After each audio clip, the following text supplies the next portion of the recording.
नमस्कार भाइयों और बहनों। हम आपके लिए एक पुरानी कथा और कुछ अनसुलझे रहस्य की कथाएं लेकर आते हैं। उम्मीद करते हैं कि आपको यह पसंद आएगा। लाइक, शेयर और सब्सक्राइब पसंद आने पर करें। चलिए चलते हैं अनसुलझी किस्सों की दुनिया में। यह कहानी एक सत्य घटना पर आधारित है। इससे हमें एक गहरा संदेश मिलता है।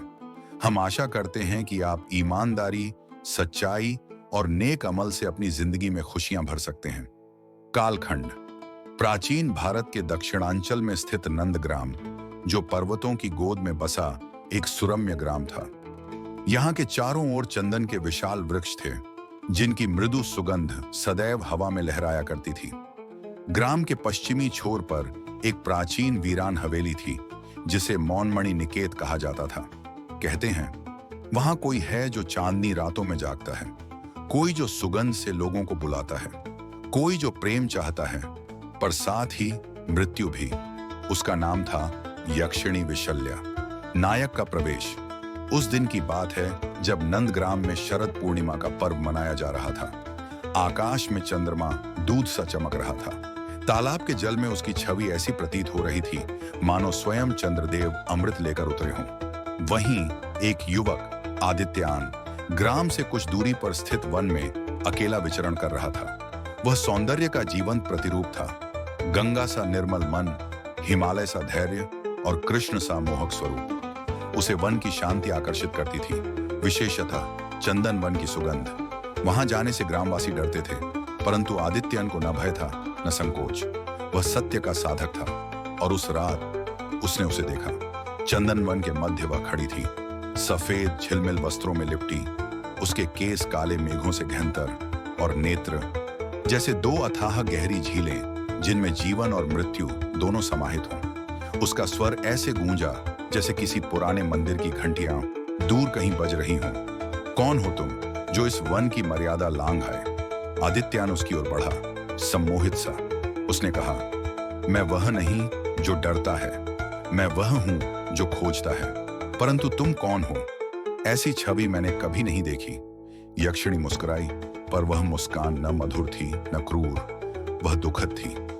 मैं विशल्या हूं, स्वर्ग से पतिता, प्रेम में हारी, शापित यक्षिणी। इस वनों में मेरा निवास है, जहां चांदनी मेरा वस्त्र है और सन्नाटा मेरा संवाद। आदित्य न उस क्षण कुछ न कह सका, केवल उसकी आंखों में देखता रहा, जैसे वह सौंदर्य को नहीं स्वयं को देख रहा हो। रातें बीतने लगी और हर रात आदित्यन चुपचाप चंदन बन जाता। विशल्या उसे प्रतीक्षा करती। वह उसे स्वर्ग लोक की कथाएं सुनाती, पुराणों की बातें बताती। किस प्रकार उसने एक देवता से प्रेम किया था, पर वह प्रेम अपूर्ण रहा। मुझे कहा गया, जो मनुष्य तुमसे सच्चा प्रेम करेगा, उसके प्राण मुझे सौंपने होंगे। यही मेरा शाप है।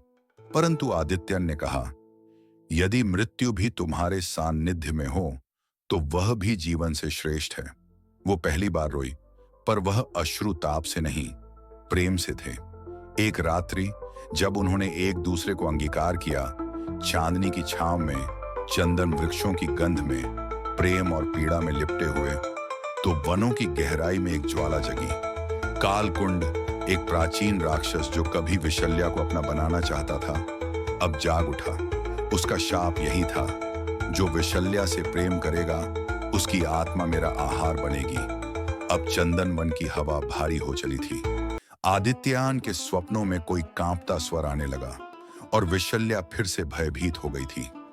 ज्यों-ज्यों आदित्यान और विशल्या का प्रेम प्रगाढ़ होता गया, त्यों-त्यों चंदनवन की शांति क्षीण होने लगी। वनों में पशु कांपने लगे, चंद्रमा पर कुहासे छाने लगे और विशल्या के नेत्रों में भय उतरने लगा। एक रात्रि जब चंद्रमा पूर्ण रूप से आकाश में था, आदित्यान ने देखा, वृक्षों की परछाइयों में कुछ हिल रहा था। किसी की सांसें उस पर मंडरा रही थीं। तभी एक कांपती स्वर लहर आई, तुम्हारा समय अब पूर्ण नहीं, मनुष्य, वह आ गया है। विशल्या कांपती हुई बोली, कालकुंड, वह राक्षस जो मुझे चाहता था और जिसने मेरे प्रेमी को मारा, अब तुम्हें भी चाहता है। वह चाहता है तुम्हारा रक्त, तुम्हारी आत्मा। आदित्यान ने उसका हाथ थाम लिया। यदि मेरे प्राण इस प्रेम के मूल्य हैं, तो मैं उन्हें सौंपने को प्रस्तुत हूं। पर मैं भागूंगा नहीं। विशल्या विशल्या ने उसे अमृत पुष्प के विषय में बताया, एक दिव्य पुष्प जो चंदन वन के मध्य स्थित काल दर्पण सरोवर के नीचे छिपा है। यदि वह पुष्प किसी के प्रेम से खिला हो तो वह मृत्यु को भी चुनौती दे सकता है। परंतु विशल्या ने कहा, उस पुष्प को छूने के लिए तुम्हें अपने समस्त भय, मोह और जीवन की कामना त्यागनी होगी। आदित्यन ने बिना विचारे उत्तर दिया, जहां तुम हो वहां मोह समाप्त है। मैं उस पुष्प को लाऊंगा। और वह अकेला चला गया, चंदन वन के उस भाग में जहां अब तक कोई मनुष्य जीवित न लौटा था। रात्रि गहरी थी, आदित्यन की सांसें भारी थीं, पर हृदय स्थिर। सरोवर के पास पहुंचते ही वायु ठहर गई। सरोवर का जल काला था, जैसे रात्रि का तरल रूप। वहीं सरोवर की गहराई से एक स्वर गूंजा, तू कौन है जो प्रेम की अग्नि लेकर मृत्यु की छाया में आया है? आदित्यन ने उत्तर दिया, मैं वह हूं जो विशल्या से प्रेम करता है। मैं उसका सूर्य हूं। तभी सरोवर का जल उबलने लगा और उसमें से उभरा अमृत पुष्प, एक सुनहरा दिव्य तेजस्वी फूल। पर तभी कालकुंड प्रकट हुआ। राक्षसी आकृति, उसकी देह अग्नि के ज्वालों से लिपटी, नेत्रों में ज्वाला और मुख से बहती विष की लपटें। वह गर्जा, प्रेम तुझसे नहीं सहा जाएगा। विशल्या मेरी थी, है और रहेगी। पर आदित्यन शांत रहा।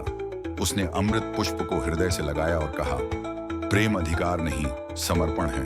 तू जो चाहता है वह प्रेम नहीं, वासना है। कालकुंड क्रोधित हुआ और उसने आदित्यन पर प्रहार किया। उसकी छाती पर आग की लकीरें उभर आईं। पर तभी विशल्या आ पहुंची।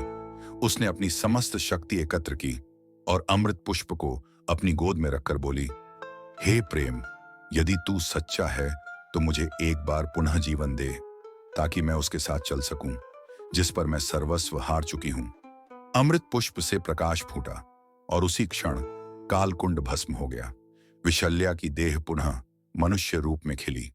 आदित्यन मूर्छित पड़ा था, पर जीवित।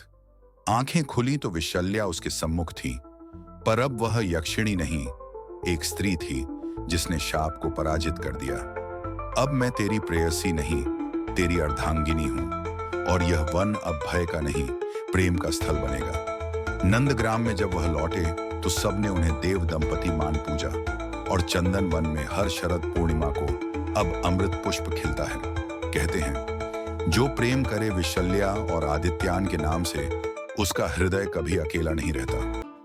समय बीत गया, परंतु एक वृक्ष है चंदन वन के मध्य, जिसके नीचे एक स्वर्णाक्षरित शिला है, जिस पर अंकित है, यहां विशल्या और आदित्यान का प्रेम पनपा, एक यक्षिणी और मनुष्य का अमर प्रण। और जब जब चांदनी रात आती है, कोई वहां सतरंगी वस्त्रों में नृत्य करता है, कोई स्वर दूर से गूंजता है। प्रेम यदि सच्चा हो तो मृत्यु भी जीवन बन जाती है।